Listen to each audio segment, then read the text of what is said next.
हाँ जी बिल्कुल नाज़रीन, मां तव्हांखे ॿुधायां त पूरी दुनिया जीअं गंबड़ में भी योम आशूर जो जेको ॾियारो आहे वॾे अक़ीदत एतिराम सां मल्हायो पियो वञे। मां तव्हांखे ॿुधायां त गंबड़ में जेको आहे जेको मरकज़ी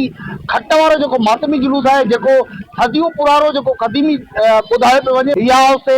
हुसैन हाय हुसैन जी सदाउनि सां ॻोठु फैज़ल महर खां बरामद थी ऐं जेको आहे पंहिंजी मंज़िल तरफ़ जेको आहे रवां दवा आहे। मां तव्हांखे ॿुधायां त हज़ारनि जी तादाद में जेके मोमिनीन पारां जेको मातमी जुलूस आहे उहो हिन वक़्तु जेको आहे गंबड़ जी जेका क़दीमी दरगाह आहे, दरगाह सैयद रिज़ अली शाह लकियारी, उन दरगाह ते जेको आहे मौजूदु आहे। मां तव्हांखे ॿुधायां त हुते जेको आहे दरगाह जी सजादा नशीन पारां जेको आहे न्याज़ लंगर ऐं सबीरे जो इतमामु कयो वियो आहे। उन्हनि जी जेका हुते महिमान नवाज़ी कई वेंदी, जंहिं बाद जेको आहे हू हज़ारनि जी तादाद में जेको गंबड़ तालके ऐं भर पासे में जेके अंजुमनूं आहिनि, उहे अंजुमनूं हुते दरगाह रिज़ अली शाह दरगाह ते पहुचंदियूं, जिते जेको आहे हिकु वॾो मजमूओ जेको हूंदो मोमिननि जो, उहो हुतां बरामद थी करे जेको आहे पंहिंजे जेको मुख़्तलिफ़ उन्हनि जा रवायती रूट आहिनि उतां थींदो गंबड़ जे भिटाई चौक ते पहुचंदो, जिते जेको आहे जेके हज़ारे मोमिनीन हूंदा उन्हनि पारां जेको आहे हिते सीना ज़नी नुआ खानी करे जेको आहे या हुसैन करबला जे शहीदनि ऐं उन्हनि जे जानसारनि खे जेको आहे जेके उन्हनि जेको आहे करबला में मैदान में जेको आहे इस्लाम जी सरबुलंदी लाइ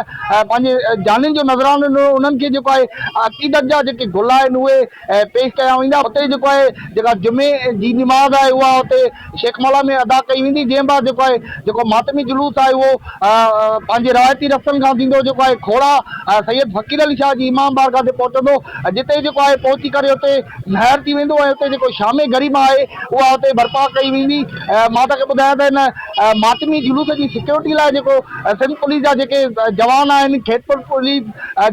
जी अॻुवाणीअ में जेको आहे DSP गंबड़ जी अॻुवाणीअ में 100 जी तादाद में जेके पुलिस एहलकार हिते तैनात किया विया आहिनि। जॾहिं त मां तव्हांखे ॿुधायां त सफ़ाई सुथराई जे हवाले सां बिल्कुलु कमेटी इंतज़ामिया पारां जेके मातमी जुलूसनि जा जेके रूट आहिनि उन्हनि खे जेको आहे मुकमल साफ़ सुथरो बणायो वियो आहे ऐं रोडनि रस्तनि ते जेको आहे जेको फायर ब्रिगेड जी गाॾियूं आहिनि उहे हुते रोडनि खे जेको आहे शिमकार करे ऐं जेको आहे हुते जेका गर्मीअ जी लहर आहे उनखे घटाए पियो वञे। मां तव्हांखे ॿुधायां त हिन मातमी जुलूस जेको आहे उहो तमामु क़दीमी ॿुधायो पियो वञे, जेको ॿुधाए पियो वञे त 2 सदियूं पुराणो जेको ही खट वारो जेको मातमी जुलूस आहे उहो हिन वक़्तु जेको आहे पंहिंजी मंज़िल तरफ़ रवां दवा आहे। जी।